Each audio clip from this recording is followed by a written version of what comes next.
Good afternoon and welcome back, everyone. Thank you for joining us this afternoon for the track 3, Enhancing Women's Economic Empowerment. For this track, we have two exciting sessions lined up, and we are very fortunate to have Dr. Smita Premchandar to introduce the track. Dr. Smita Premchandar is the founder director of Sampark, an NGO engaged with empowering models of microfinance, education, and migration in Bangalore, and serves on the boards of many NGOs. She's a graduate of and a visiting professor of the Microfinance Management course at the Indian Institute of Management, Ahmedabad. She conducts research on microfinance and education at the Institute of Management in association with University of Bonn. Thank you, ma'am. I would request you to please take over my place on this screen. Thank you. Thank you, Shruti. Thanks for that flattering introduction. I would like to say, first of all, that I'm extremely privileged to be presenting at the Livelihoods India Summit. Access continues to host this summit for several years, offering all of us a platform to come together and share our experiences so that we can enhance livelihoods for the poor. I'm particularly glad to open this track on enhancing women's economic empowerment. And because the livelihoods the State of India's livelihoods report this year also contains a chapter by the three of us, me and then Oindrila Roy Chaudhary and Deepika Pingali. So I make a presentation for all three of us and I bring you some of the highlights of the chapter. There will be 3 sessions, 2 today, one on women entrepreneurship and systemic changes, and another one on enhancing impact. These 2 will be today. And the third one will be a plenary, which will be tomorrow on empowering women in rural India. Extremely important agendas for us. Therefore, I thought, let me talk through the gender equality and social inclusion lens so that we can cover the wide range of issues that are important for women's empowerment. These then would be in 3 domains of change. One would be how can women have better access to livelihoods, assets and services. The second would be how can women have more voice, more influence and exercise their agency in enhancing their livelihoods. And the third one would be around inclusive policies and mindsets, because until and unless we change the enabling environment, just improving women's agency is never enough if the road for them is not paved equal, at least equal. So coming to livelihoods, assets and education, we know that rural women have higher illiteracy, right? 38% rural women are illiterate today compared to 20% of rural men. Girls and boy education ratios, even though they have improved over the years, they continue to be skewed. 93% women, there are 93 girls to every 100 boys at the primary level. This reduces to 90 at the secondary level. And then again, among adolescents who are out of education, while 34% boys are out of education, at as many as 39% girls are out of education. We don't see, you will completely understand, this is not a surprise. When siblings need to be taken care of, then it's girls who are taken out. 1/3 of Indian girls get married before the age of 18.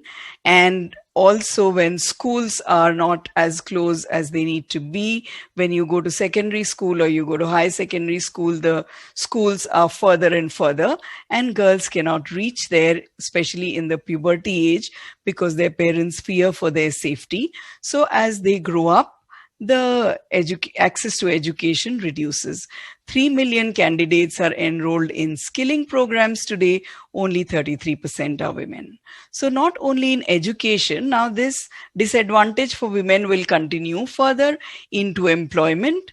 The largest rural employment program is the Manrega, And women, of course, have a higher share there. 50% of the employees are workers there are women.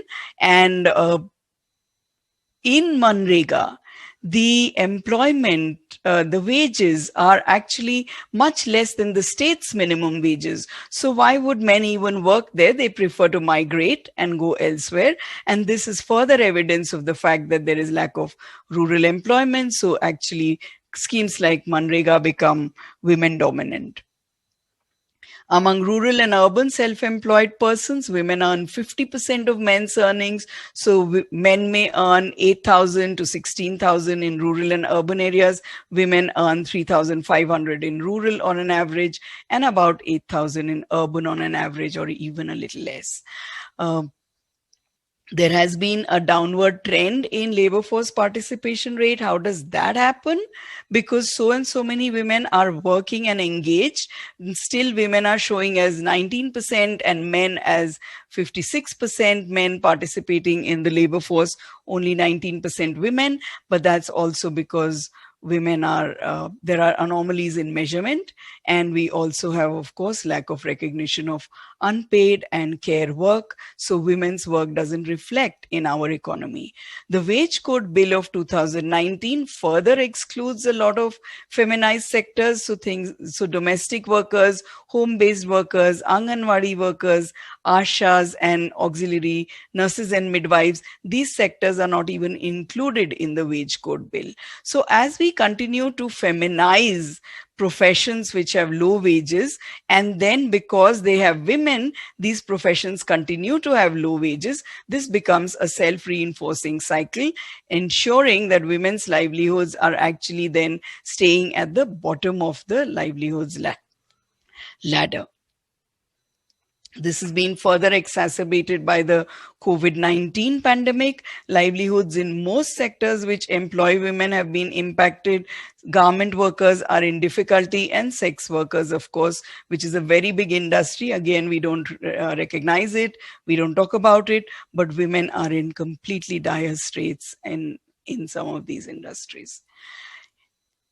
Further, on livelihoods assets is entrepreneurship. Now, this is something that you will talk about later, pretty much the whole of the afternoon.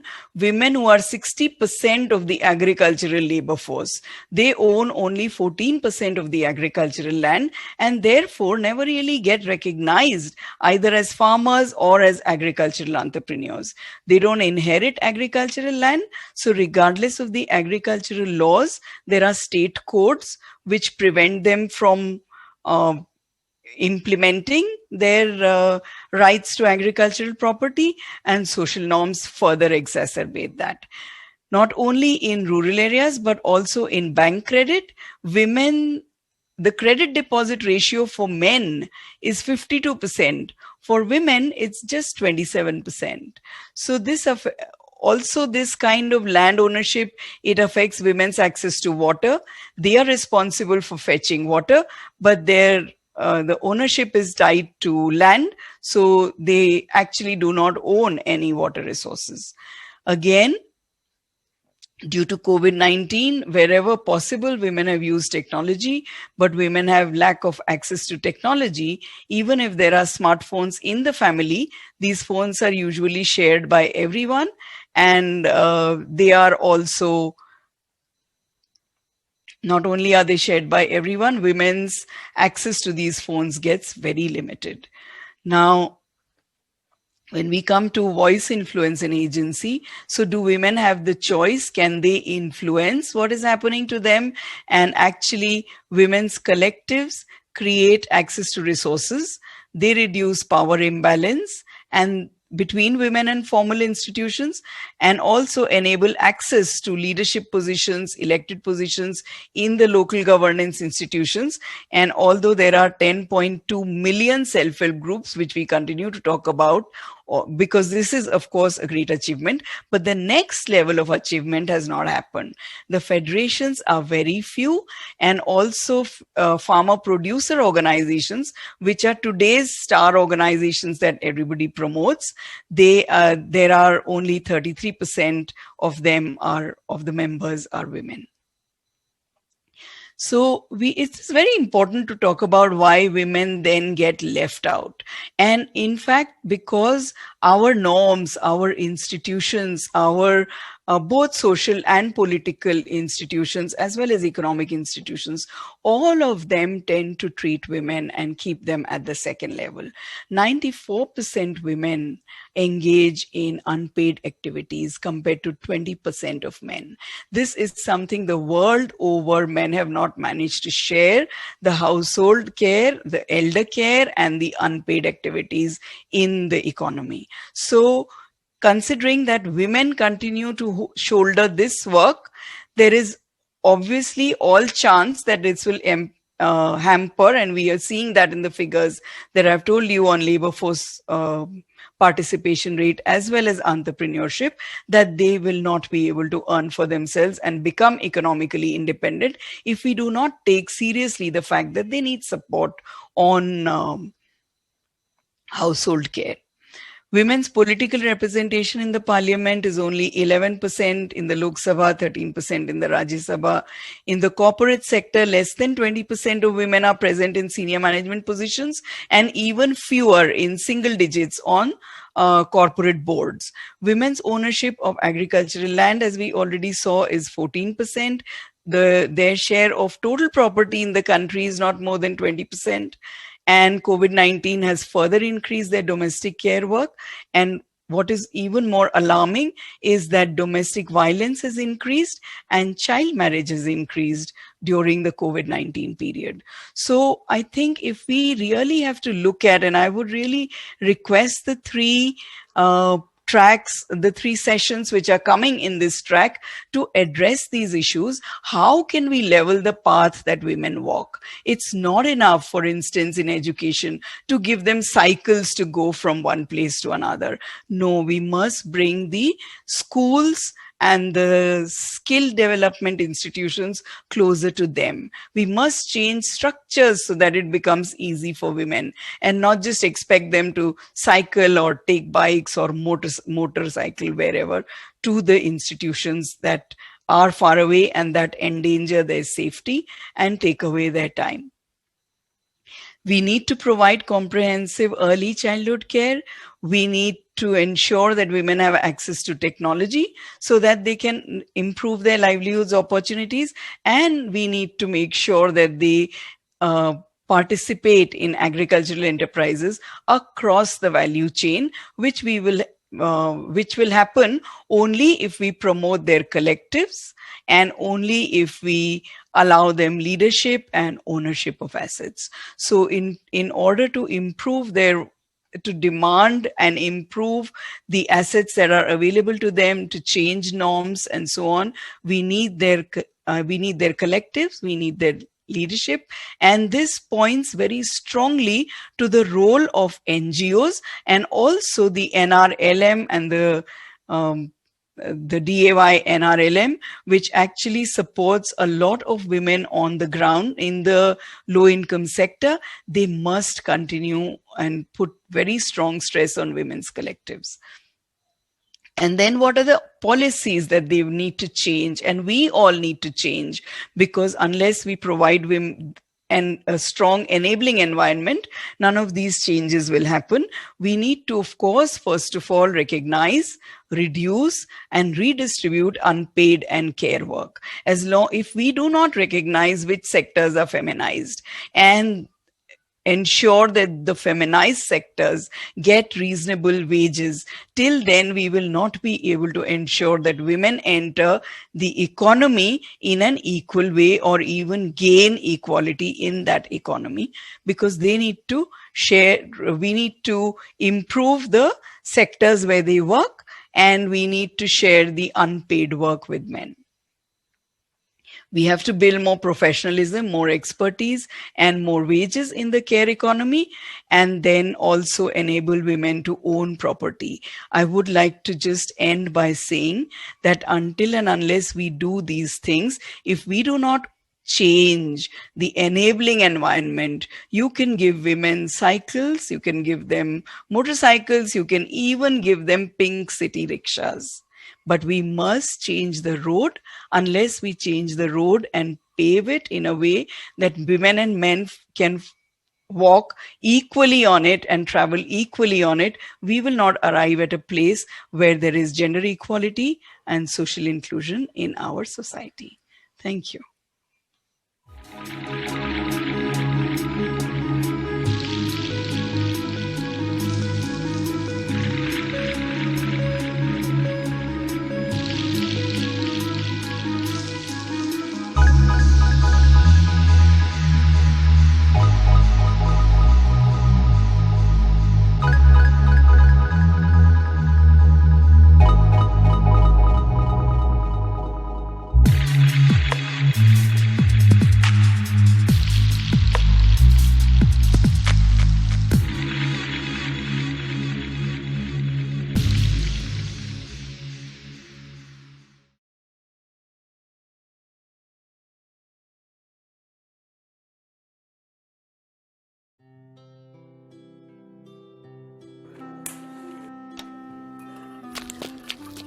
नानी क्या बन रहा है? बेटा तेरे पसंद की चीज बन रही है। नानी मेरी सेवइयां बन रही है। हाँ बेटा तेरे लिए सेवइयां बन रही है। और इसके लिए सब कुछ बच्चों को खिलाओगे, हमारे लिए भी कुछ बचाओगे।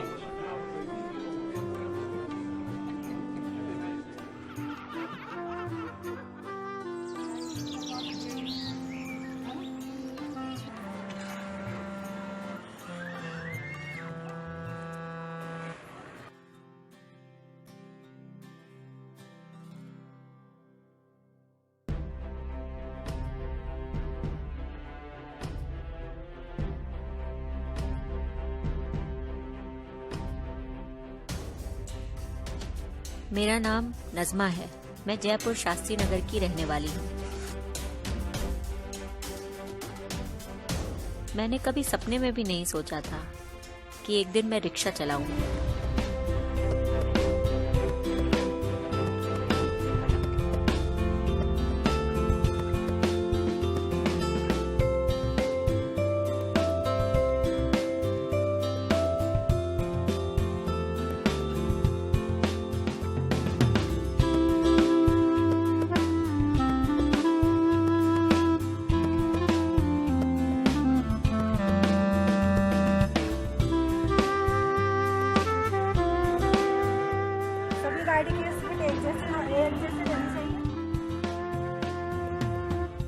मैं बधी थी, मेरी ख्वाहिशें बधी थी, मगर अब पिंक सिटी की बदौलत मैं बड़े बड़े सपने देखती। ये मुझसे बचपन से कहती थी मुझे डॉक्टर बनना है।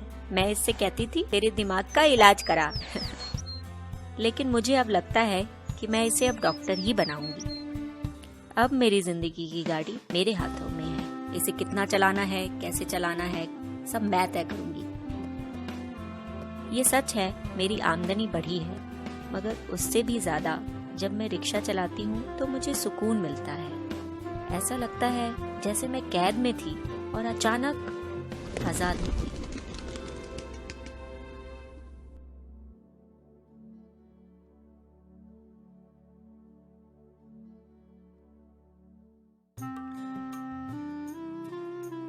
मैं चाहती हूँ औरतें परिवार भी चलाएं, रिक्शा भी और देश भी।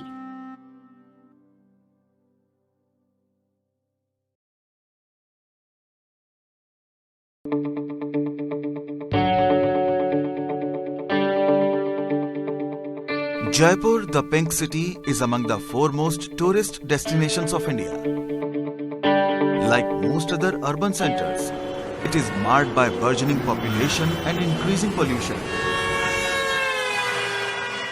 However, a unique new initiative is all set to change that.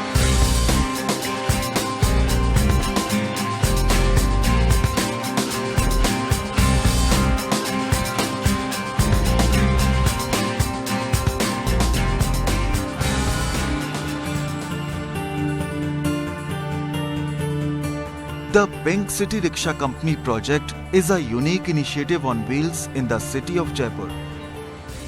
The beautiful city of Jaipur is home to some of the most popular tourist destinations of India. And the Pink City Rickshaw Company project presents a whole new vantage point to experience the myriad charms of Jaipur. Designed as a completely women-led, managed and owned social enterprise, the project envisages providing long-term employment to 200 women through their ownership in the Pink City Rickshaw Company, thereby ensuring their economic and social empowerment. The Pink City Rickshaw Company was conceptualized with the idea of addressing the growing urban poverty in Rajasthan. We are trying to create a social enterprise. So this will be a company which is going to be owned by these ladies. Through this program, we want 200 empowered women to run the rickshaw company, run tours, attain a sustainable incremental income, and being shareholders of the company, actually run this company. एक बार तो डर लगा sir, लेकिन फिर बाद में अच्छा लगना लग गया। रिक्शा चलाते वक्त अच्छा महसूस होता है, लोग बाग हमारे को देखते हैं, औरतें रिक्शा चला रही है। एक दिन भी कभी इनको भी देखते तो अपन भी यही चलाएंगे, नसीब में होगा तो। आज हमारे नसीब में है, अच्छा लग रहा है। This is one of the few programs that we have in Access which is looking at women's empowerment. More importantly, this program is trying to seek triple bottom line impact. Through the program, we are trying to see if we can build economic empowerment of the women. We are also looking at creating a company which will be owned and managed by these women and will develop some kind of a social capital. And because we are going to deploy e-rickshaws in the project, we will also be impacting on the environment issues.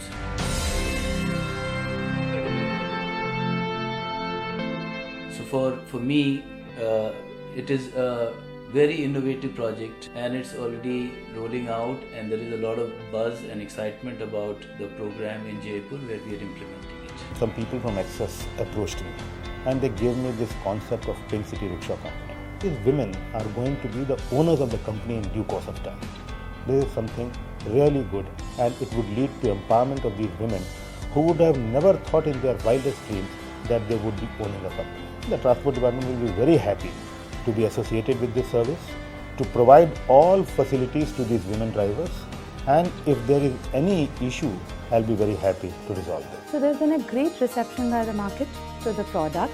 Our target market are the hotels who have niche clients who would want to visit all the historic places of Jaipur or travel into the walled cities. It's also a very nice looking rickshaw. So through this project, we are trying to elevate the rickshaw, which is normally seen as the last mile connectivity, to product for the luxury market. I think the Pink City Rickshaw Company is a great initiative.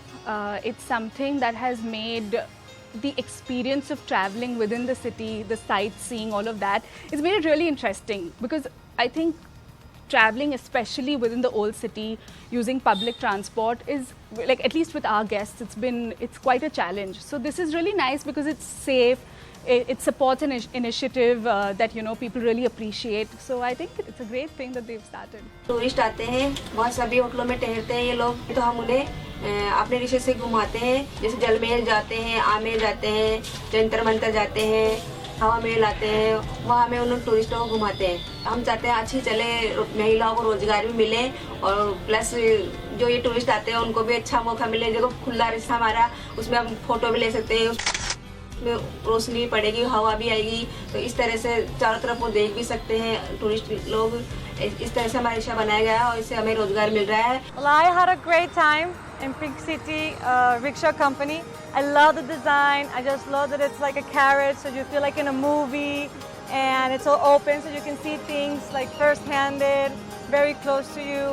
So I really like the experience. I love the fact that it's a woman driving. It makes it so much nicer and friendly, and it's eco-friendly, so you also know that you're helping planet Earth. So it's great. I loved it. They loved the experience because it was so new, and you know, you've seen the rickshaw, the colors, they stand out. So even when you're in traffic and you're in that rickshaw, everyone's looking at you. It makes you feel special. It makes you feel like, oh, I have my own private service. So they thoroughly enjoyed it. I had an amazing time with Pink City Rickshaw Company.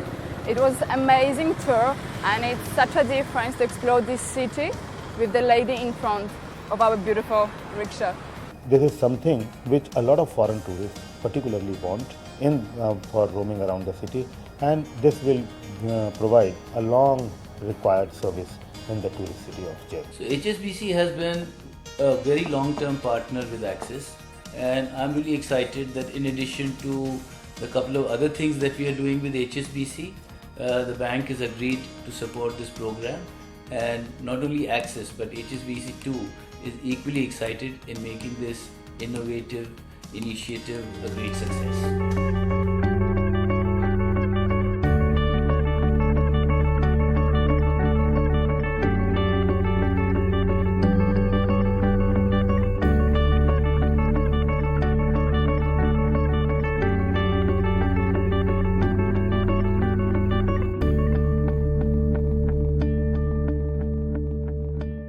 हमने अपने खुद पे डर पे काबू पा लिया।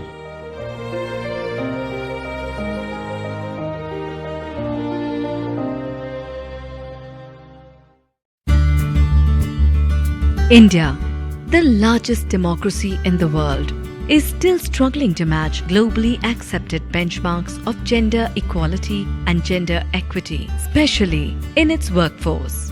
And while, with changing times, India has been producing increasing number of women role models, there exist pockets of exclusion that struggle to make the transition from the old to the new. If you look at macro data, the workforce participation of women in India is only about 27%. Women in India contribute only 17% to the GDP. औरतों का आगे बढ़ना बड़ा मुश्किल है जी। जिस जगह से हम आते हैं वहाँ महिलाएं या तो घरों में काम करती है या फिर खेतों में। But it is under such struggles that human enterprise finds beautiful expressions.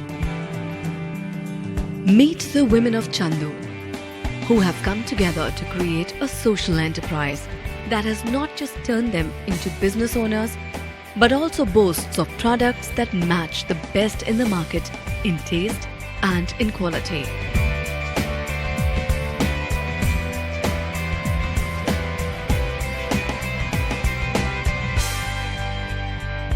Conceived and executed by Access Development Services and supported by the City Foundation, the New Leaf project seeks to recruit, train and empower 200 women to become business owners in a unique social enterprise that manufactures and markets ready-to-eat savories under its flagship brand Zing and Zest.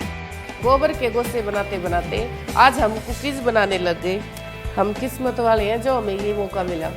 मैंने ये कभी नहीं सोचा था कि मैं यहाँ पे काम करूँगी। गोबर कूड़े के काम से भी अलग मैं कभी कंपनी भी चलाऊँगी। कंपनी में भी ऐसे डायरेक्टर बनकर कई बहनें मिलकर कंपनी भी चलाएंगे। Once these social enterprises do well and the women get better aspirational incomes, their decision making power at household level and at social level increases substantially, which can bring in a really social revolution and contribute significantly to national economy. In the project New Leaf, we formed a company and a brand Zing and Zest. The main focus of the project was to empower women from economically weaker section so that they can run a company of their own. Access Development Services supported the project by setting up the production center, getting all the legal clearances of the company done, and by building capacity of the women members through trainings such as financial literacy, enterprise development, product development, hygiene, and eventually ensuring that the product reaches the right target market through proper market linkages.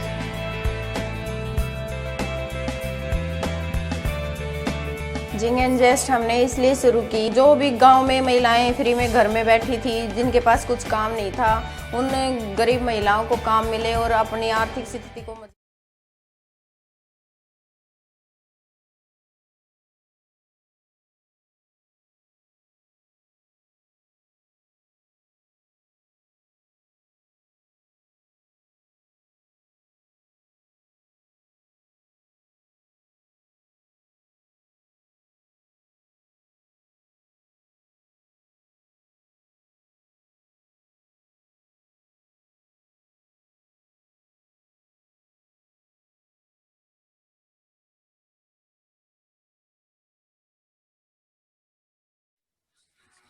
Welcome back, everyone. We will now begin our first session in the track Women's Economic Empowerment, Women's Entrepreneurship 2030, Unearthing New Possibilities and Driving Systems Change. I would warmly like to welcome the moderator of the session, Mr. Shastant Patara, Senior Vice President, Development Alternatives. Thank you, sir.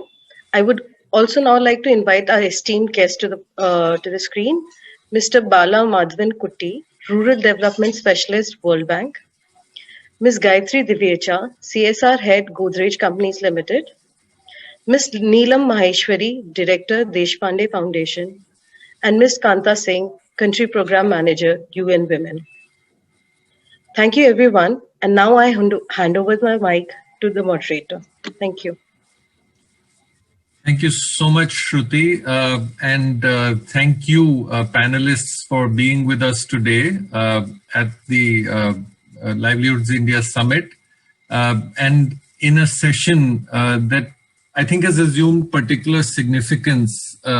It always was important, women's entrepreneurship, but now for two reasons. One, that stares us in the face, the disproportionate effects that COVID-19 has had on women, either entrepreneurs, those that have been self-employed, those trying to make do with income-generating activities, particularly in rural areas, or even those who were just employed and have found it difficult to keep their jobs.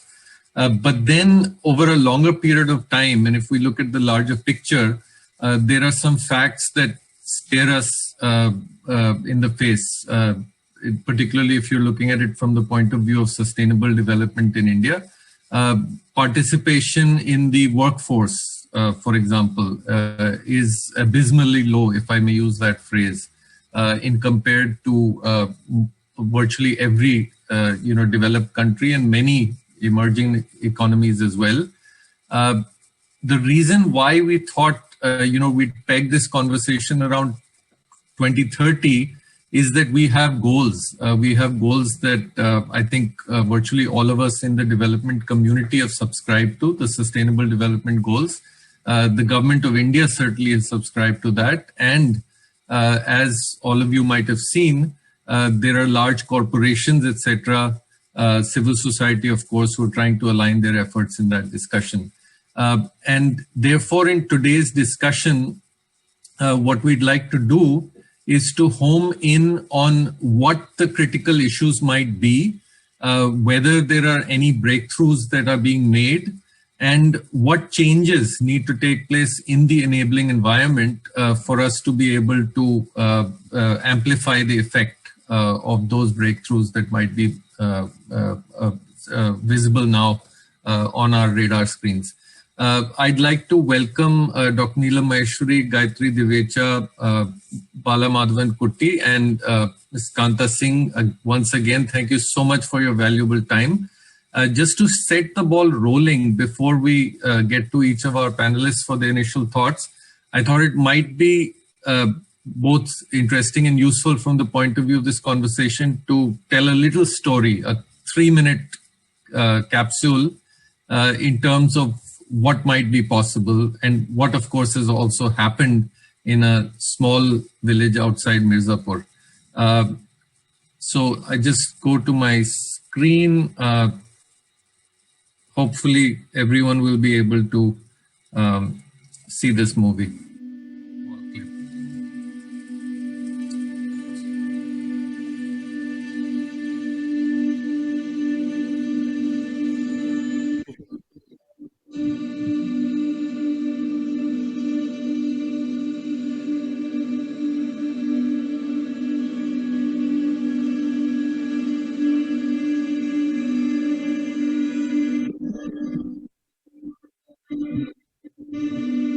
In the heart of village Dhanpatti lives Asha Devi.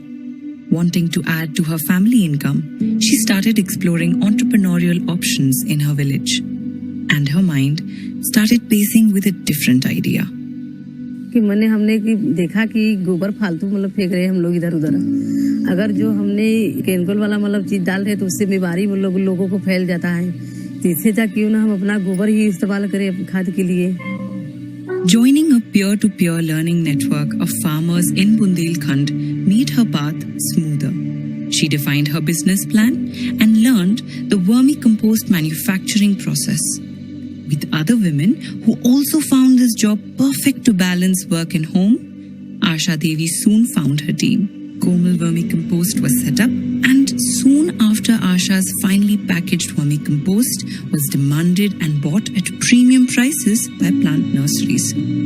Asha Devi also installed security cameras to monitor her growing business.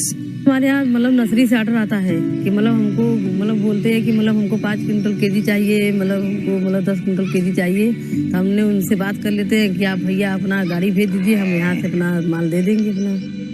But with a good business comes more demand, a demand to produce more than her enterprise could. As a strong member of the Regional Enterprise Development Coalition, she tapped into her network and found peers who could benefit from a partnership. तो जब हम अपना माल बेचने लगे तो हमको मतलब order आने लगा, वहाँ से ऑर्डर आने लगा, तो हमने बोला कि सर हमारा तो मतलब माल कम हो जा रहा है, तो हमने किसी से मतलब हमने बात किया, मतलब अशोक सर से मतलब हमने बात किया कि ऐसा है कि हमारे पास तो माल कम हो रहा है, तो आप हमें माल अपना दे दीजिए। Asha started aggregating vermicompost from them and selling in bulk to plant nurseries. Together, their businesses boomed. By sharing the fruits of an increase in demand for organic compost, Asha turned a challenge into a win for her community. ऐसा हुआ कि हमारा पास जैसे 4 quintal खाद तैयार हुआ तो हमारा 1-2 कुंटल बिचा, तो उसके हमने सोचा कि कुछ ना आशा जी पैक कर रही हैं, ये उनका बिजनेस मतलब ज़्यादा ब्रेड लगा है, ज़्यादा प्रचार करनी है, तो इनके साथ साथ हमारा भी बिचाई हो जाएगा। आगे का सोचे हैं कि जैसे आशा जी दूसरे को बेच रहे हैं पैकिंग बना के, वो भी हम भी पैकिंग बना के अपना नाम करेंगे कि हमारे नाम से भी वर्मीकम्पोस्ट चलने लगे। Komal Vermicompost continues to meet the growing demand for organic compost in the district and is making more and more enterprises viable. मतलब हमको ये बिजनेस इतना अच्छा लग रहा है बार का कि हम मतलब कि हम इसमें अपना नाम लेना चाहते कि हमारा भी कहीं मीडिया में मतलब कहीं मतलब नाम आए तो हमारा भी नाम आए कि कहीं ना कहीं से मतलब ये बिजनेस चल रहा है मतलब मिर्जापुर से। By taking her brand far and wide, Asha has become the center of an emerging supply chain.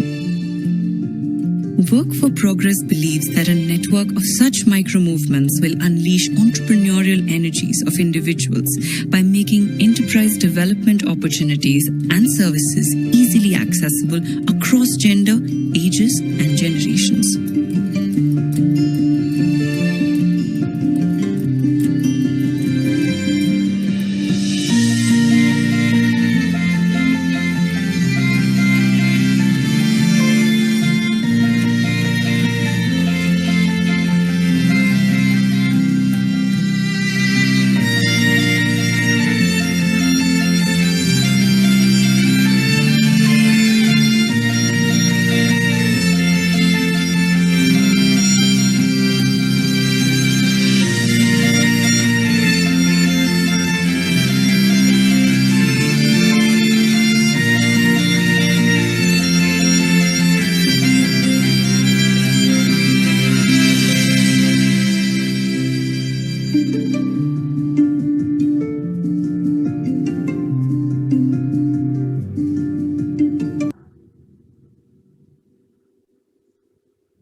Oops, am I audible?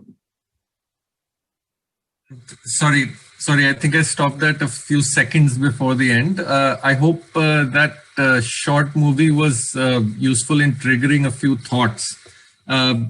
Insights there. One, of course, entrepreneurial initiative. Asha Devi is a remarkable woman.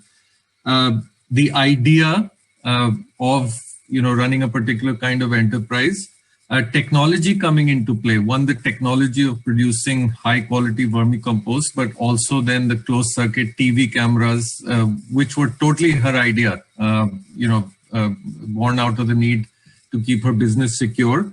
A little bit of facilitation by way of, building the local ecosystem around her business or strengthening it. The resources always exist. And then, of course, the larger enabling environment. I think the only thing I'd like to point out here is that this particular story was not part of any scheme or project. It was not, a top-down approach to reach out to beneficiaries. It was very much the result of local action with a small measure of facilitation thrown in. So on that account, with this being just one story, and of course our need being to have millions of such women take the lead in, running small businesses, changing their own lives, their lives of their families, etc., and of course the communities around them, whether it's through employment or through, the production of goods and services. What do we need to do, essentially, is the question. And of course, there'll be many, many more models. So let's start our conversation. Dr. Maheshwari, may I invite you to share your thoughts, both in terms of, the experiences at the Bodhyami Services and the Deshpande Foundation. What needs to change? What can we build upon to make entrepreneurship a much more realizable dream for many more women? Thank you, Mr. Batra. I'm really delighted to be here with such a esteemed panel talking about micro entrepreneurship. This itself wasn't possible about 15 years ago. I think even in Livelihood Summit, we would talk about microfinance and other things. So, such a beautiful movie that you just saw, I completely relate with it. So, first of all, just quickly want to say that I'm not with Deshpande Foundation. I run this company called Navodami Services for last 2 years. But then, yes, we had started our program Navodami in 2011 with the exact same thought that, that micro entrepreneurship requires attention and an ecosystem, the ecosystem needs to catalyze that kind of entrepreneurship.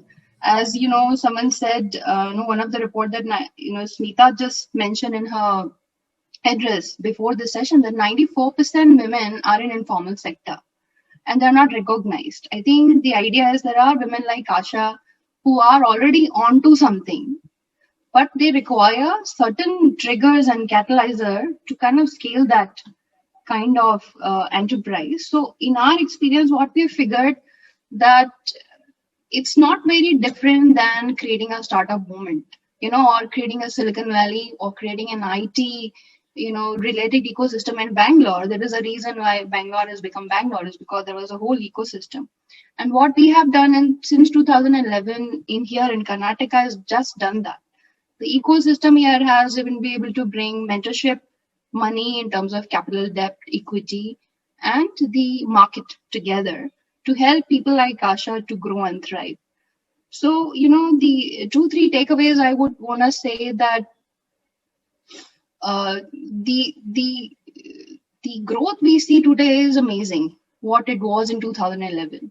I remember the time, when we had to give guarantees back up to get micro loans for micro entrepreneurs, and then came the Mudra loan. Mudra loan, if those who understand, it's such a big step towards that, because when a farmer goes to a bank, he has his land to put as a collateral. But when a micro entrepreneur goes, he really doesn't have an asset, especially a women entrepreneur, because she may not even have land in her name. So the cost of capital for a woman entrepreneur, a micro entrepreneur, is much higher. The cost of mobility for her is much higher, because if she has to come to bank, there is a lot more needs to be arranged. So I think in that sense, in last 10 years, there has been progress in recognizing micro entrepreneurship in terms of Mudra loan. The microfinance ecosystem has really focused on giving livelihood finance and not just microcredit. We have collaborated with Microgram, Milap, and several other such innovative platforms who are, directly investing with micro entrepreneurs. So, just kind of want to focus, just close this. I believe at this point, there are 113 million people are engaged in micro enterprises. and the 96% of them have only 1 to 3 individuals working in them. And the scope is to grow this job employability from 3 people to 6 to 8 to 20. In our experience in working with about 20,000 such enterprises, we have seen that this is possible. In less than 8 years, we were able to see micro enterprises, about 25% of them grow about 100%, 115%, and some of them have grown even 300%. Just to give you an example, it would mean a handloom weaver working in a remote area who is reinventing a sari, which is a irkal sari, which is very known here in Karnataka, had only like three looms when we started working with them. And in 10 years' time, he is able to not only purchase another 120 handloom weavers in that remote village in Gajendragarh, which is 30 kilometers from Hubli, but able to bring a whole generation of weavers back into weaving, including women. And most of them are women, because this entrepreneurship works differently for women. If she has to work at home and then be able to work and then take a break, go home, figure out her child caring responsibility and then come back. So my sense is the kind of jobs we are thinking about for 2030 have to be those which doesn't take people away from villages and which doesn't take women away from their child caring, because it's not going to happen. They need to be able to have the mothering and the other the household stuff happening, and it also needs to provide the flexibility for them to work, integrate in their life cycle, and able to give them enough income. Even if she earns about when we started working, they were making about 20 rupees per meter, and then with our efforts and everything, they're making about 45 rupees per meter kind of a weaving, and that's the best. So I think this is where I'll stop now. I'm happy to elaborate more later. So yeah, that's that. You're on mute, Patra. Yeah. Sorry, just wanted to make sure we killed the background noise. So a few very important strands, that we can pick up from what you said. The first being the importance of the ecosystem. It'll obviously take a different form in a rural or a small town context. Yes. Bringing in elements of that startup ecosystem that provides energy. The second, I think a very important point in terms of drivers or how things are changing, which is that the enabling environment, at least in some places, such as access to credit or access to information, might be changing, and we can build upon that. I think you laid out the challenge in terms of numbers very well, and hopefully we can pick up upon that later in the conversation. That we're talking about tens of millions of people, and just a small difference, of moving from a few jobs to 4 or 5 or even 6 would have dramatic impact in terms of the employment situation that we have in our country. And lastly, very, very importantly, what is the future of work? What does the future of work look like? Can we have more home-based or village-based, basically without the need to necessarily move, digital access being, a key factor there. I'd like to now move around, and I'm sorry, we're not proceeding in any particular order. But Kantaji, if I could bring you into the conversation, because in a sense you play dual roles.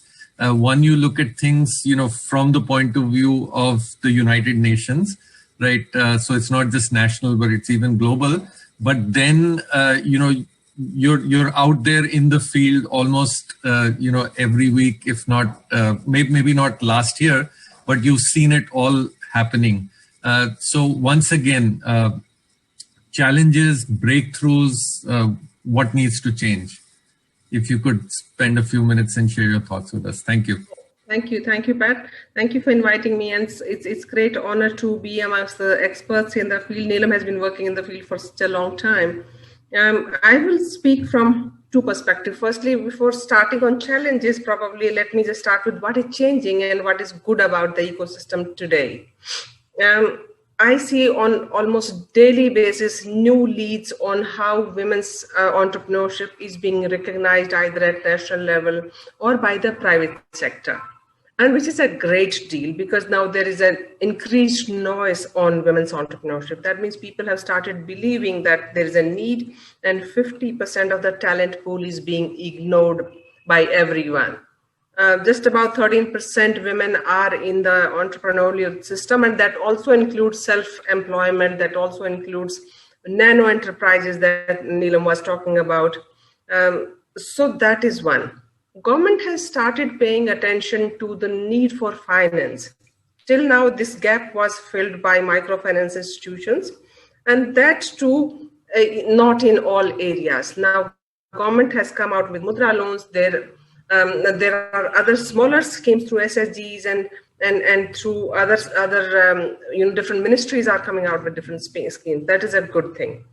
Very recently, we have also started having conversations around women association of women entrepreneurs, where venture capitalists are coming together to say that they are keen to fund women's enterprises, which is great.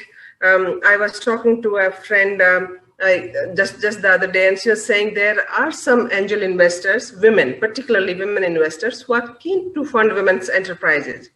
There are competitions happening at Niti Aayog level, which UN Women is very fortunate to be part of. There are different levels of women entrepreneurship. And what is happening right now is very exciting. I can't say that it is at a desired pace, but yeah, things are happening. That's a good thing about the system today. Also, women are venturing into different areas. Women are being a little more, I would say they're being a little more adventurous to try different kinds of things. And look at what Asha has been able to do, the film that you just shown. And there are thousands of such examples. Also, second good thing that has happened is beyond finance, is the enabling environment around women entrepreneurs. And I'll tell you how. Women designers, agencies, expert agencies like yourselves, which are also supporting and also investing in women to design, to market, to pack, to also get involved in the different value chains and supply chains. That's a good development, I would say. Having said talked about these two positive developments, I would also say that the challenges still remain, and we haven't reached where we have to reach. Women's labor force participation, is all-time low. During the COVID, 5% more drop happened for women as compared to men, which was around 3%. Women will also be the last ones to get back to jobs. And different reasons. I don't want to go back to everything that happened during COVID, but everybody understands how it happened. Most of the women are working in hospitality, service sector, and which have still not recovered from the COVID. They will be the last ones. So women will also find it difficult now to get back to jobs because employers are also being cautious. Also, families have gotten used to this idea of having women around. So, their dependence on women, the unpaid care work is solely done by women in the families. Finance, of course, still remains a distant dream for most of the women, and they're also scared. But my last thought would be, Pat, is on the support services around women. When I'm saying there are some expert agencies providing technical support to women, ordinary women don't get to use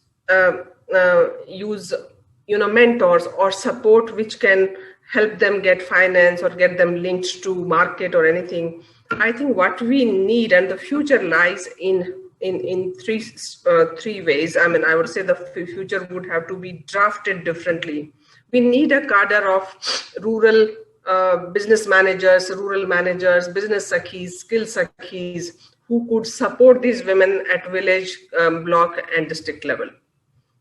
Without this cadre, which is completely missing, which SRLM was supposed to be filling that gap, has not been able to do it in a professional manner. So we need this cadre, number one. Secondly, not only government, but private sector will have to come in and invest in women if they want a robust business expanding in the country, number 2. And third, I think we'll have to go from women as beneficiaries to contributors. So we'll have to take that leap and take that step where women definitely will have to take the bigger steps, take bigger risks, and also invest in themselves. So that is where the future lies, where a woman would be able to support 5 other women. Also, the industries will have to start moving in the rural direction. They are now centralized. I think the government will have to start putting their money, and also private sector will have to start going rural, where there are more jobs, where there are more women who will be connected to them through value chains. So this is where the future is. And I'm an optimistic person, so I feel that there will be bright future for women. And once women have seen the way, I think there will be no stopping them. Thank you. Thank you so much. I think the point you made about not looking at women as beneficiaries is profound. One of our mentors had sort of taught us almost 2 decades ago that you don't look at problems and solutions. You look at strengths and see what initiatives you can build, on those strengths, whether it's an individual or it's a group, etc. Again, 3 or 4, strands in the conversation that I thought it would be extremely useful to pick up. One, when you talked about investors or the investment community, angel investors, social venture funds, etc., the need to aggregate because they will, not be able to deal with one woman entrepreneur at a time. And I was just wondering if the panelists would like to, or from the people listening in, if we'd like to just spend a few moments thinking about what would be the next equivalent of the SHG movement, right? Which was a mammoth. I think it's unparalleled anywhere in the world. An effort to bring women together. And to then not just within the self-help groups, but the federations and, finance certainly became a more sensible proposition for, people where the large amounts of capital were sitting. So that's one. The second, again, hugely important point, the support services. You talked about them, Neelam talked about them in terms of the ecosystem.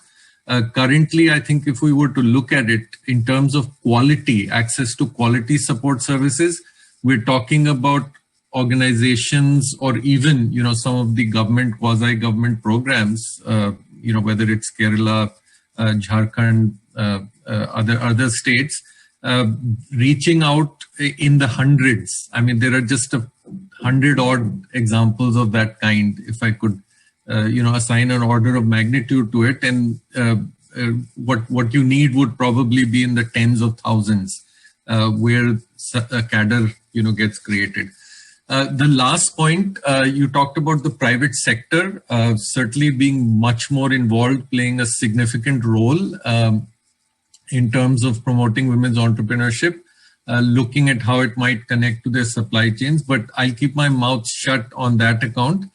Because Gayatri, I'm wondering whether you'd like to share your thoughts.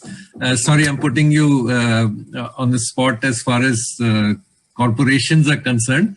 But, with your current role at Godrej Industries and then, of course, HSBC before that and, the experiences before that, not just on that, but yeah, if you could touch up what corporations can do or are doing would be very useful. Thank you. Sure. Thanks, Pat. I mean, it's not on the spot at all because this was one of the points I had noted down to cover. And, I completely agree with what Kanta said, right? There's a lot more that can be done with private sector and by private sector both, right? So, like Kanta mentioned, and just to sort of pick up on one of her points that, this integration into value chains and supply chains is really critical. And, from my perspective, it's not just applicable to women entrepreneurship. It's equally the case for all enterprise development programs, even sort of ones that are working with men.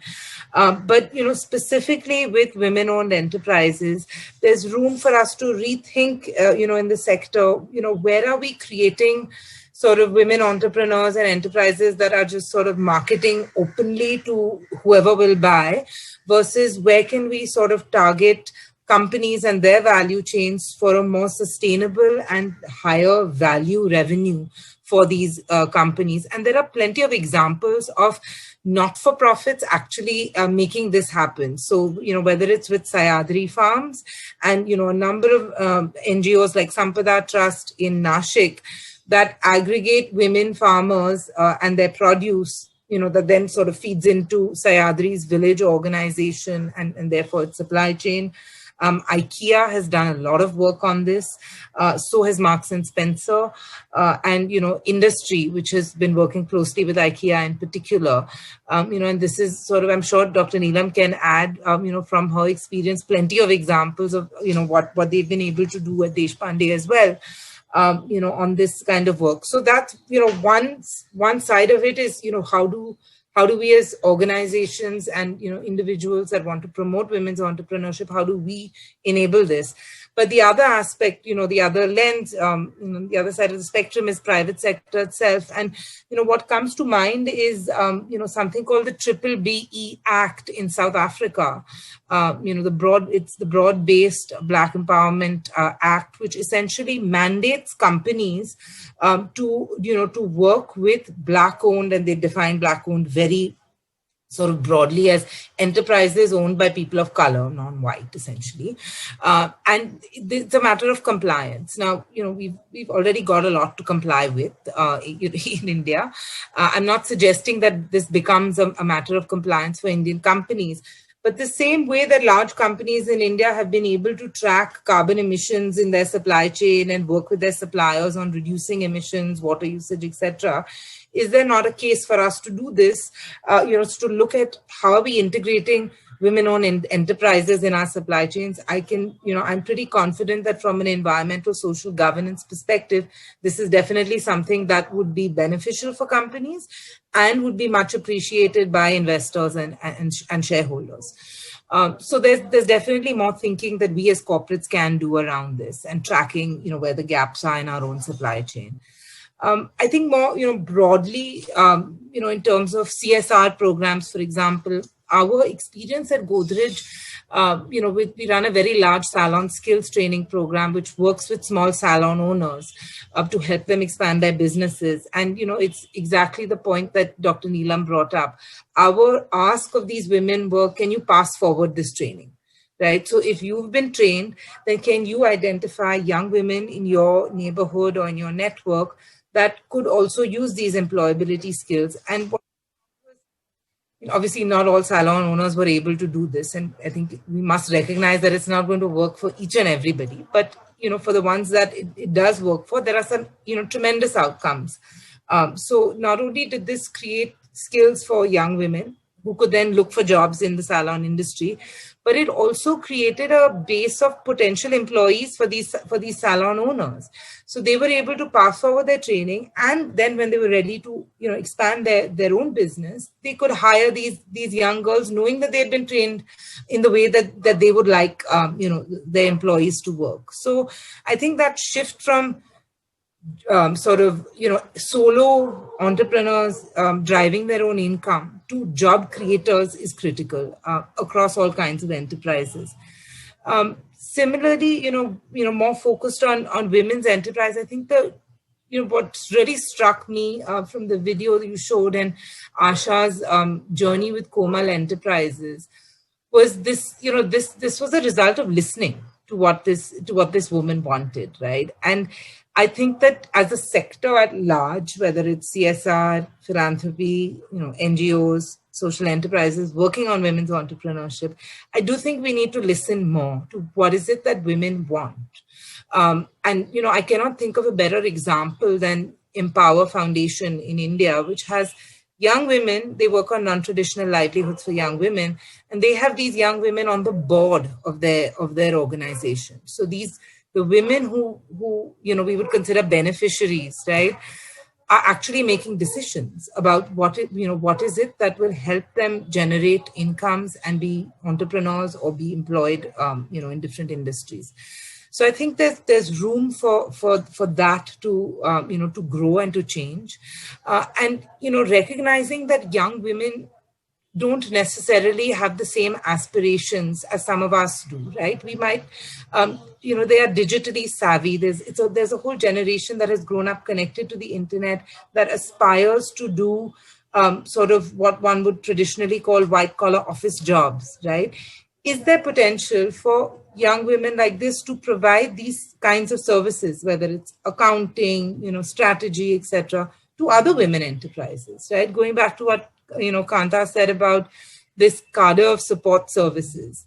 I think if we have more young women providing these support services to women's enterprises, that takes care of some of the sort of software and ecosystem challenges that women entrepreneurs face, especially when they're disenfranchised by the backlash in their communities to their newly found positions of power. So I will really stop there. I think Dr. Neelam and Kanta covered most of it. Yeah. No, thank you very, very much again for hitting some of the absolutely crucial issues that we're contending with. On listening alone, our team. Sorry, I'm just jumping into the conversation for 90 seconds, not more, I promise. They had a aha moment where we tried out some tools, some listening tools, and in the space of just 2.5 hours, the options that women were considering to set up new enterprises shifted from candle making, papad making, to a totally whole new set. And the reason was simple, because the development team or the project team sort of receded from the conversation in those 2.5 hours. And we didn't even use verbal medium. I mean, it wasn't listening in the sense of dialogue, but comic. It was a comic workshop. So women were actually, and this was rural Orissa, they were actually drawing out their ideas. And that just threw up a whole new range of possibilities. What was happening? Again, I think there seems to be quite a bit of emphasis in terms of how we make the journey, across the threshold of entrepreneurship much easier, much faster by providing access. Whether it's peer-to-peer mentorship, whether it's access to finance, expert services, etc., the ecosystem, the cadre that we're talking about. So we will come back to that. But before we do so, Bala, my apologies for keeping you waiting. But this was very, very clearly a ladies first type of conversation that we had set up. Again, from your point of view, and this is, if you could, among your other thoughts, just draw a connection from the very large pools of money, capital that an institution like the World Bank sees, either through its own channels or in philanthropy, the private sector, whether there's a way, those funds could get connected to, what's needed at the grassroots, without being straitjacketed, without being locked into schemes, etc. So can we handle the diversity in a sense? If you could share your thoughts on that, but otherwise, everything on the topic. Yeah, thanks. Yeah, thanks for it. I mean, and absolutely, as the way it should be, as a man in this panel, I should be the one who should be getting the last call on this. No, on this, of course, the World Bank, for us, the clients are primarily the government. So we will work with the governments, and that's how our investments and strategies will primarily kind of be revolving around. On what's the trend, right? In terms of I'm not that old, but at least in the last 15 years or 20 years, this journey in that sense, you started off with, in this country, of empowerment is why, with the primary kind of empowerment as an objective, you kind of got onto entrepreneurship. So good examples being Pradhan, for example, its work in backyard poultry in Kesla. And collectivization. There was a hangover. A positive hangover, so to say, of Operation Flood and Dr. Kurian's thing, that you looked at collectives and you looked at empowerment, and then entrepreneurship was a pathway to that. Then you came on to a phase in this country where you looked at, let's go ahead, promote micro entrepreneurs. And that's when I started my career. I was in Khandwa in Madhya Pradesh, and the non-profit I used to work with, the objective was that कि आप गांव में entry करेंगे, block में entry करेंगे, जितने भी दीदी है वो दीदी में कौन किसको इंटरेस्ट है to become a micro entrepreneur, किराना का दुकान कौन चलाना चाहते हैं. You kind of got on to this objective of promoting micro entrepreneurship, right? That's why you did entrepreneurship, and it had its own method or modus operandi to kind of do that. Very different from the modus operandi of Pradhan in while looking at collectives and empowerment as an objective or a driving force. Then you came on to this thing where the governments kind of looked at, okay, there is money, there is access to capital through the SHG network. We need to kind of provide a set of trainings, quote unquote, a set of trainings to kind of facilitate that entrepreneurship. That's another phase through which, and none of these phases have ended. So these are all existing in its own way, but these are dominant phases through which we have passed. Then you got onto this area approach. Let's go to an area. Let's set up a block resource center. So SVEP is a good example of that. The Startup Village Entrepreneurship Program. You set up a block resource center. You have mentors. You have community cadre, what you call the ERPCP, and then let's kind of in some ways saturate that area, right? Even though the objective was micro entrepreneurship promotion. Now we are entering into a phase slowly where it is looking at job creation, and entrepreneurship is a pathway to that job creation. And it's a very interesting phase in which we are, because and there's a larger context to it of why you're getting into that job creation. There is a whole angle of declining female labor force participation and a certain kind of I wouldn't say an impatience, but there's a need felt to be kind of looking at scale.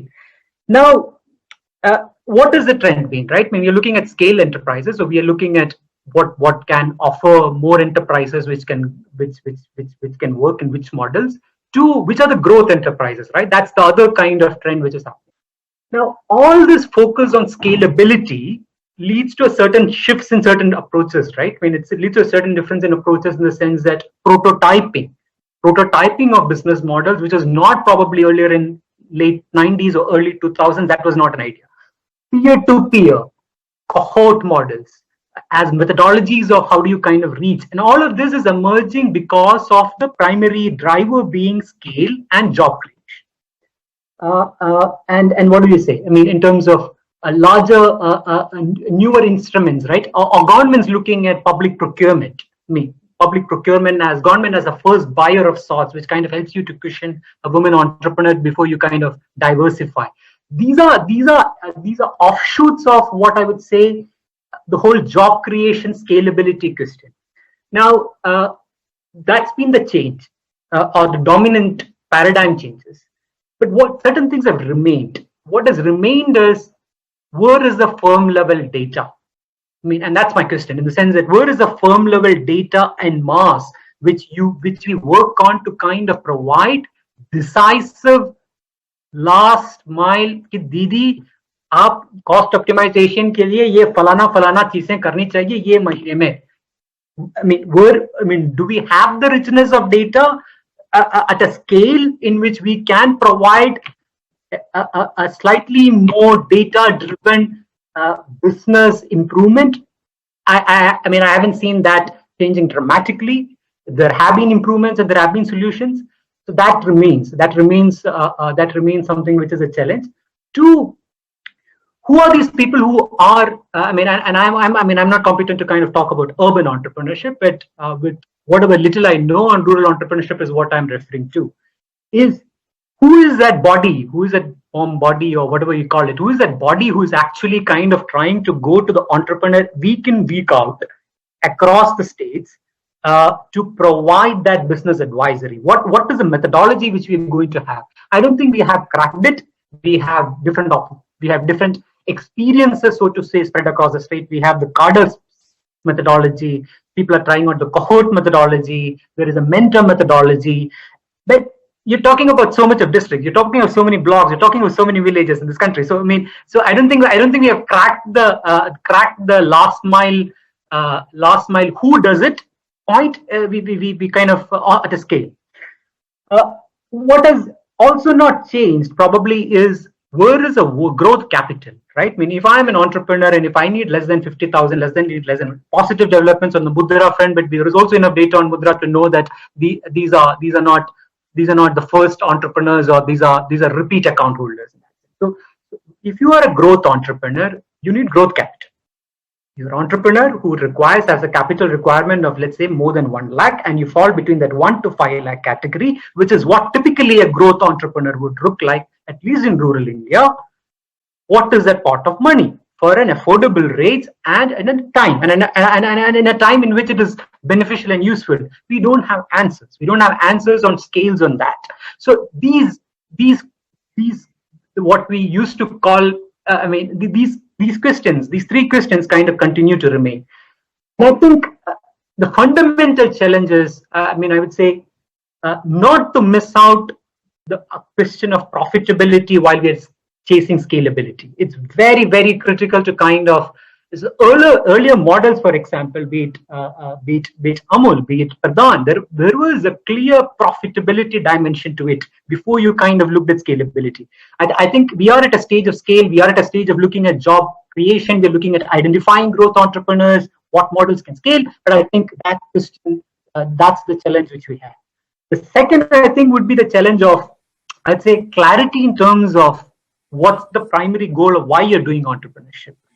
I'm an IRMA product, and I come from Dr. Kurian's school of thought, of good or bad, in that sense. So, but there's an important thought behind him when he asked, "What are you in the business of?" And if we are in the business of entrepreneurship, we know what business we are in. And he said, "I'm in the business of empowerment. Milk is just a tool." It's very important as people who are promoting micro businesses to know what business we are in. And that business is one. Dr. Kurian said, my business is empowerment. Is your business empowerment? Is your business job creation? Is your business micro entrepreneurship?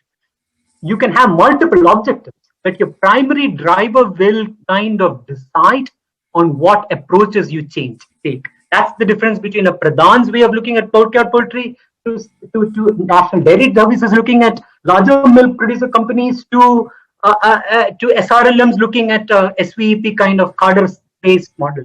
All have different primary drivers, even if they don't consciously kind of understand it or state it at that point.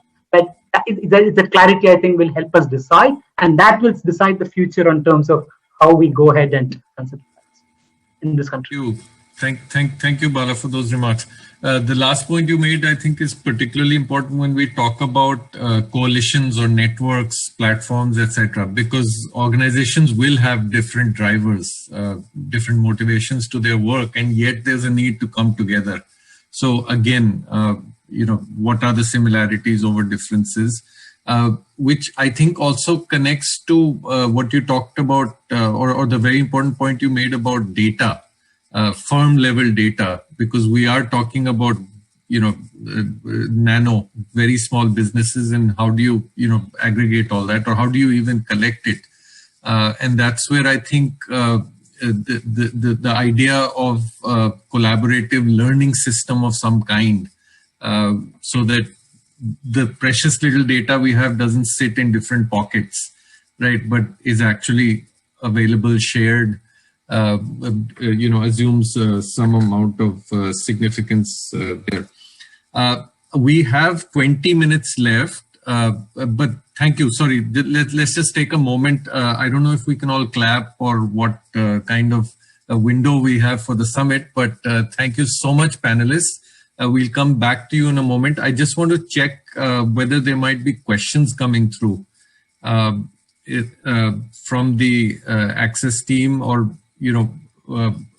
whether we'll be able to relay them to the panelists. Have we picked up on anything, or do we just go on?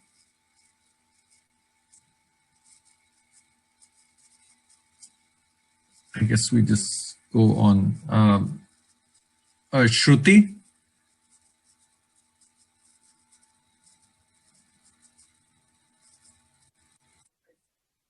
Just go on. Okay. Okay. You let me know. Fantastic. Yeah. So again, because it'll sort of connect, several thoughts that the four of you shared with us. Like to home in on that question of who, literally week after week, would be able to provide the on-demand kind of support, the service. That normally I think an entrepreneur, a woman entrepreneur venturing out on her own would probably get from friends, family, maybe, an occasional visit to a training center or a, community-based organization. Who would actually be able to do that and do it at scale? I'm not suggesting that we have one mammoth organization with a nationwide cadre, but because we placed so much emphasis on enabling ecosystems, any thoughts you might have on how that can happen? It's happening locally. It's happening, in the good examples that we've all talked about. How does that get mainstreamed? Any thoughts on that? You might want to spend a few minutes in whichever order. Pat, because I have to drop off at 3:30, so if I can take the first shot. Please, yeah. And anything else you might want to add before you. Right. So I just want to go back to what Bala was talking about. I think in a country like ours, it's very difficult to have a model. Mm-hmm. Look at the category of women we are dealing with. Women in Kerala are not the same as women in Haryana who have never ever sat on a store or on a shop floor or in a factory. It's hugely difficult to convince a Haryana or a Punjab family to ask their women to allow to open a shop for various reasons, for socio-cultural reasons, for different reasons. So it's never going to be the same. But what I'm very hopeful and positive about is that some stage, whatever experiments are happening now in the country are going to meet up somewhere and are going to make a different world for women. And that is where I also want to take you to some of the countries where we are working now on the same project, the Second Chance Education Program. We are present in 6 countries. And believe you me, the challenges are almost similar. I'm just going back to 25 years back when I started my career in gender. We were still talking about the same problems. So more things change, more they remain the same, right? So the nature of issues have changed, but we are still talking about the very basic problem of like domestic violence, why families are not ready to allow women to do their business, how women are not allowed to go to the market to shop for their business. All those issues still remain. Some women have really moved forward and have become an example. अच्छी बात यह है कि सब तरह के examples हैं देश में आज के दिन, and which is a very positive thing. There comes a stage in life when things will start working out for women in general. Right now, we are talking about very basic issues like safety, like transportation, like mobility, like finance, and that's across the globe. We are in Mexico, Jordan, Cameroon, Chile, Australia. We are still talking about digital literacy. And digital literacy itself won't help. Digital skills are required. And who is closing all the loops? So we need education, finance, we need mentoring, we need different kinds of things for a women entrepreneur system to thrive. Who is investing in all these loops? Unless you close all loops, things will not work out. And that is what we should be looking at. Pradhan goes, and we are working with Pradhan right now. Pradhan goes, does 5 things, then somebody else comes, does two things. How do we do all 10 things that are required for a woman to flourish? And that is what is required. I'm sure this is also a time period within which these things are seeming to be not happening, time will come when all these things will start happening. Good thing is that we are moving in right direction, not at a pace that we want, but things will change here also in terms of pace. I'm very sure. COVID has also made it practical and feasible for women to start looking at options of working from home. Neelam was talking about how women will be able to work in their own environment, which is critical for women to do businesses. Because if they are also being able to take care of children, their families, of the care of elderly, also attend to their social events, for example, marriages, deaths, and everything, and yet they have some 4 or 5 hours in a day to do something about themselves. I think that is what is required. Sure. In India, it will take 100 years before women and men will start sharing the household work equally. That's not going to happen tomorrow. So what I'm saying is that we don't need to strive for a single system. Let's support the multiple systems depending on the location, depending on the social cultural context. Sure. And I think women will find their way. Yeah. Thanks for reinforcing that. I think the one size or the one solution fits all is just futile. I mean, it's wasted effort. In fact, the challenge is precisely that you have hundreds of persona, Right. Different needs, aspirations, etc., expressed by women in different locations that you need to cater to. So how do you?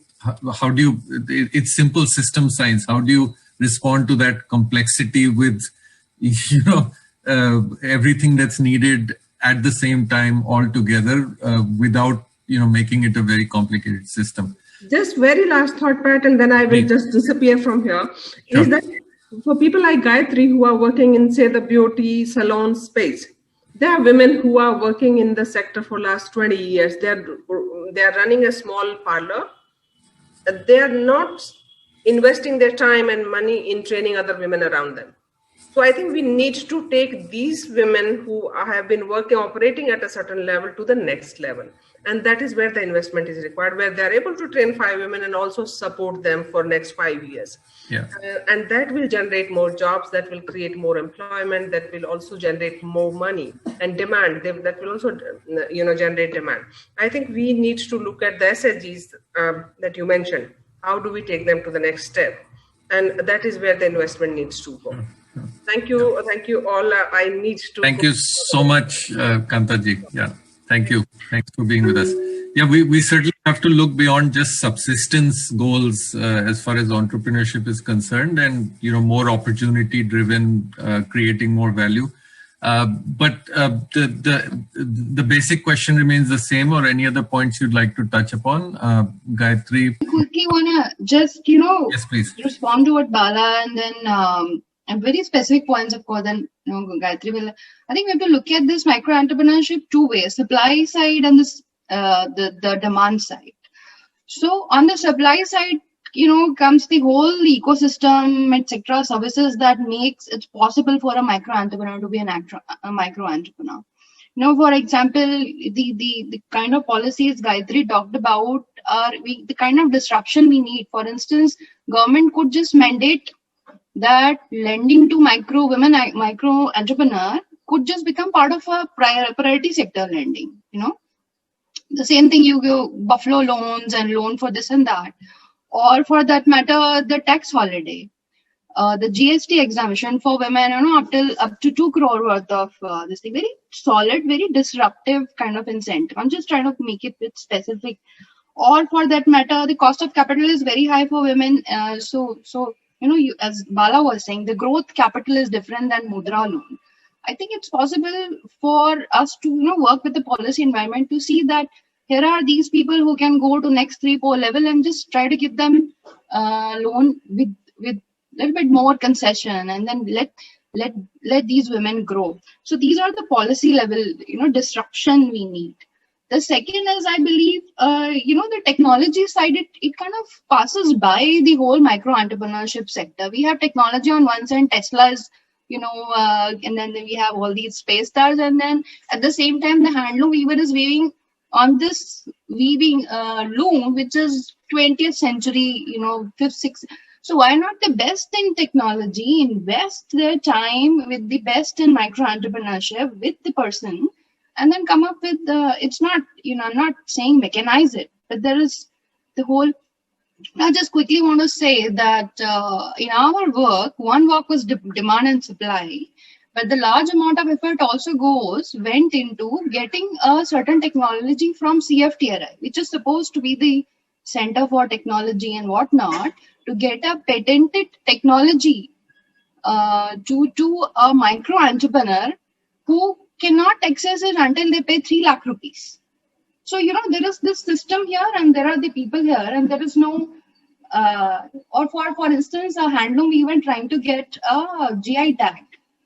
This is a Kannada. Sure. So my own says that disruption is needed on policy side and systemic side. Capital, technology, then incentivize the whole private effort for next generation micro entrepreneurs. I think what we also need the SEZ equivalent of women micro entrepreneurs micro labs. If we could just say in the whole country, we were able to replicate ecosystems in 3 states in less than 8 years.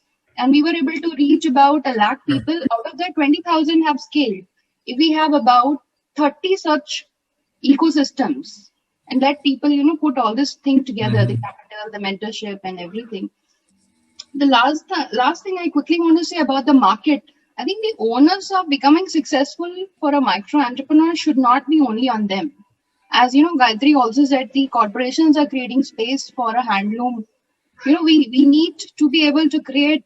I really like what just happened with Bernie, senator, with his mittens, which gone viral, or what I'm wearing here in it's a handmade kind of thing. So the disruption on that side where market comes forward and say, let's just make space for more craft-based stuff or the stuff that micro entrepreneurs make.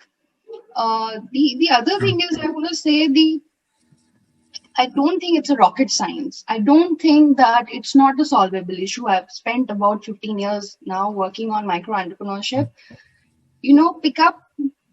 Move to the second tier cities. Focus on non-farm enterprises. Focus on women. And then focus on sectors where you have disproportionate volume of or disproportionate number of women working. And there is where the success is.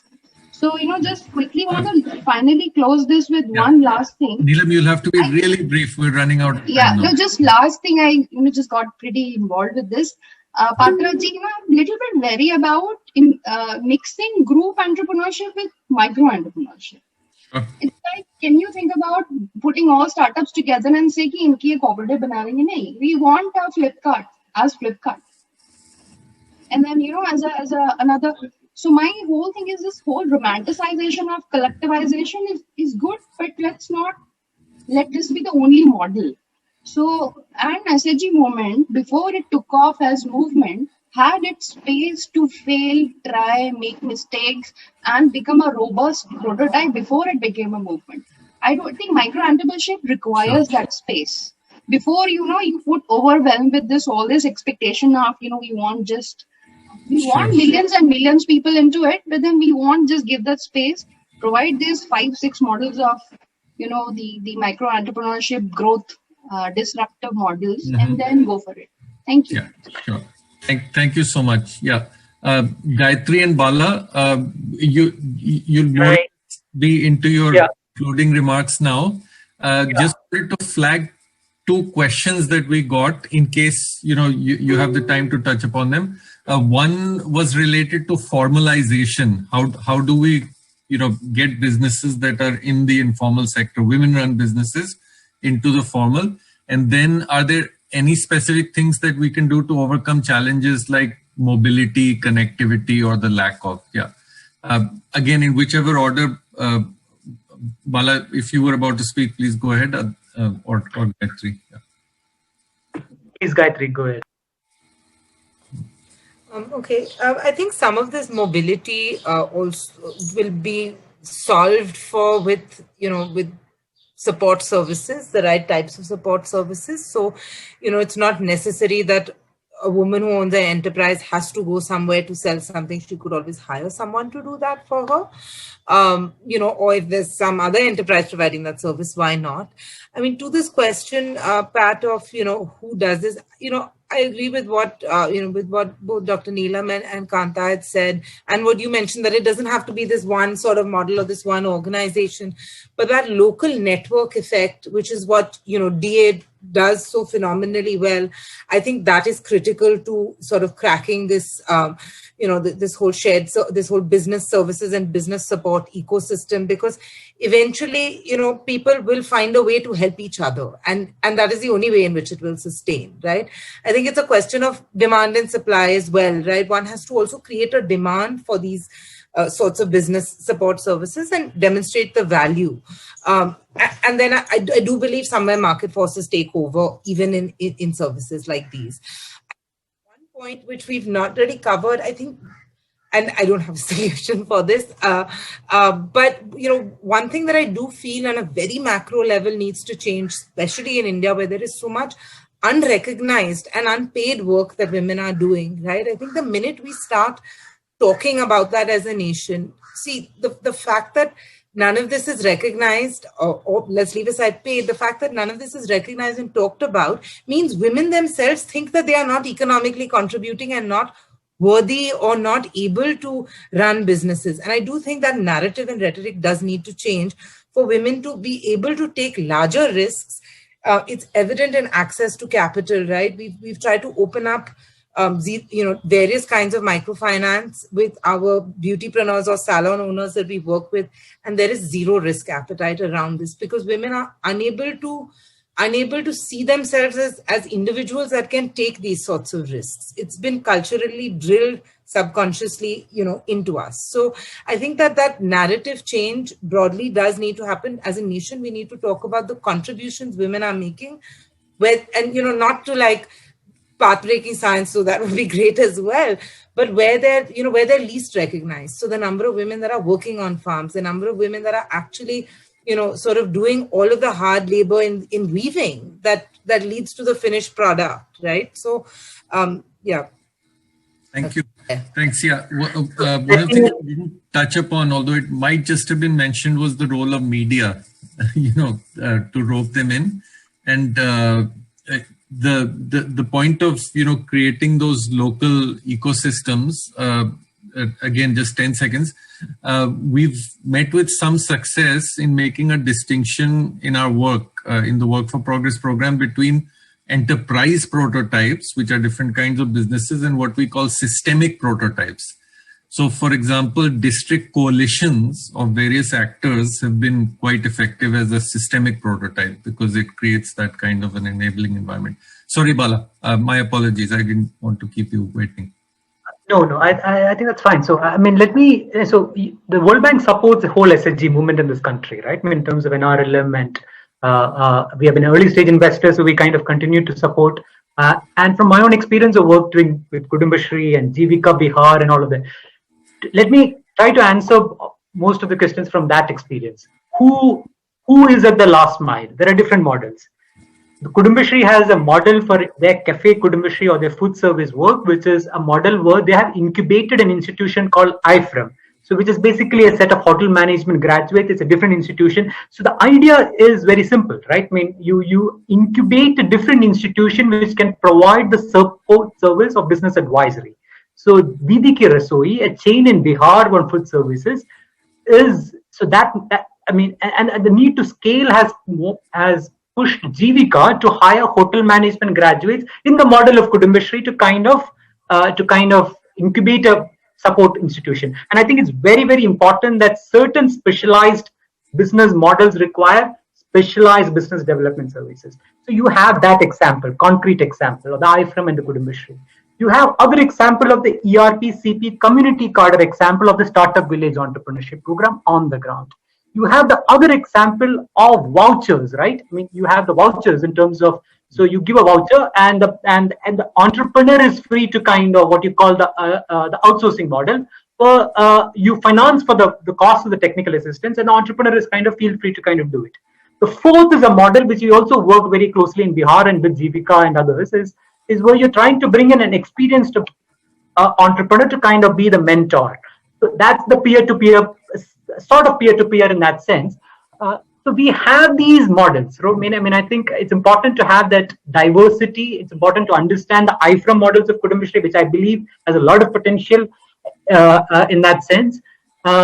That's on that question. On the question of transport and mobility, from a government perspective, the answer is Ajivika Gramin Express Yojana, AGEY. That's the scheme of Ministry of Rural Development, which supports SHG members primarily to kind of take rural transport service, right? If you want a truck to kind of, and it is, I think you have a preference if you are using that transport service as an entrepreneur. So it's not, it's an income generating opportunity too. At the same time, it can be used by an entrepreneur for her logistics support. So AGEY is probably the mobility kind of way to, that's the tap from which you can look at. On the formalization, it's $1 million question, right? We work on, the World Bank works on informality a lot, and I don't think as a country we have been able to crack it, but I think the whole Udyami kind of gives a new opportunity to kind of the Udyogadar thing, and that gives a certain identity possibility. Once you have that identity possibility as an entrepreneur, and once you are registered to the DIC, you potentially at least have access to government benefits a bit more. So that Udyogadar, I think that might be, we don't have the numbers yet in terms of its potential impact in terms of formalization, but that's definitely one way in which the government is trying to do that. The second way, which has worked a lot of it in emerging economies, is, and there is clear, impact assessment evidence around it, is incorporating training on labor laws and others. I think has a huge impact. And if you look at training modules, and you look at the training contents, we tend to kind of have that as a footnote, so to say. It's a minor point of what are the labor laws involved. You kind of almost are assuming that is an unorganized woman entrepreneur. So, and it's not, there are disincentives to the formalization, so you kind of underplay it. But there is evidence from other contexts. I'm not saying that it could work in India, but that's a potential way, something which we can improve in increasing our pedagogy and training content more on what these laws mean, what these laws don't mean, etc., etc. I think that I think is there is a bit of a strengthening which is probably required. The last concluding point, I think, is, as everyone said, and that's why I laid out these models and approaches in terms of different parts, is there's a huge other opportunity which is coming out as a private sector led, right? You have the Syngenta's agri entrepreneurship model. You have a lot of startups looking at micro franchising, which is looking at rural India as a market potential. So there is a whole private sector led entrepreneurship opportunities which are coming up. Syngenta's is one example on that. Then the whole women's livelihood bond. So I think there are other macro level work which is happening, right, on new financial instruments. So the livelihoods bond, I think, which is, if you're working on something with SBI and the National Rural Livelihood Mission to kind of look at a livelihood bond, specifically trying to address the growth capital issue. So there is a lot of new things happening. There is also a lot of good work on prototyping and digitization, the way Diasra did it for urban entrepreneurship, right? In terms of you want to start a beauty salon in Pune, you're taken through the pathway of what exactly has to happen in that process journey. We lack it in rural micro entrepreneurship. We still who don't have that kind of more prototyped and digitized content, which might help institutions which want to scale faster and all of that. And of course, not to underestimate the role played by the government on the government e-marketplace. GEM, I think, is and I think someone alluded to that. There is in this country preferential allocation for women micro enterprises. There is preferential allocation for MSMEs. There is a sub-preferential allocation for women micro enterprises. It is one of the understated things which have been leveraged by success of Kudumbashree. And I know it intimately enough to kind of say what has driven Kudumbashree's success has depended a lot on government as a first buyer to kind of for the entrepreneur to test it out, to leveraging that preferential allocation for women MSMEs big time by Kudumbashree. Those have been one of the early drivers which facilitated Kudumbashree to grow to where it is. Yeah, the market end or the marketing end is absolutely crucial. One of the great things about the medium that we're using is I'm getting messages, the last one being that we need to wrap up the session, but I cannot respond on the chat. So, but I guess, we do that. We did get many more questions, and we've totally run out of time in terms of responding. I feel a little bit like those TV anchors who, have someone shouting in their ear, advertisement, cut to commercial, cut to commercial. So really don't have much choice. But what we will do is just sort of read out the questions, because I think, from the people who are listening to this conversation, it also gives us a sense of, what they consider is important. There was one question on upskilling as far as business acumen is concerned. And I think all of you have sort of touched upon that, particularly in cases where, you're starting from, even the need to be literate or financially literate, have the soft skills, etc., to become an entrepreneur. There was a question about deep intrinsic cultural beliefs that inhibit women from becoming entrepreneurs. Again, a few of you touched upon that. It certainly, needs to be addressed. Of course, addressing it in isolation, wouldn't really result in much. Capacity building and finance plays a major role, is a point being reiterated there. Plus the fact that, till such time that programs run, these happen. This, in fact, is a question that I think we did spend quite a bit of time on. How do you move from a project to, an everyday activity where the kind of services that we have are available, that we were talking about are available. One of the viewers thanked us for mentioning data, but then also asked how we're able to bring all of that together. SHG revamping, how can they become agencies of change, nerve centers, if you like, so that there's more, happening using SHGs as a foundation. And then, the last comment there is, sir, we need to wrap up the session. So I would like to, I'm really grateful to Dr. Neelam, Gayatri, Bala, and of course, Kantaji.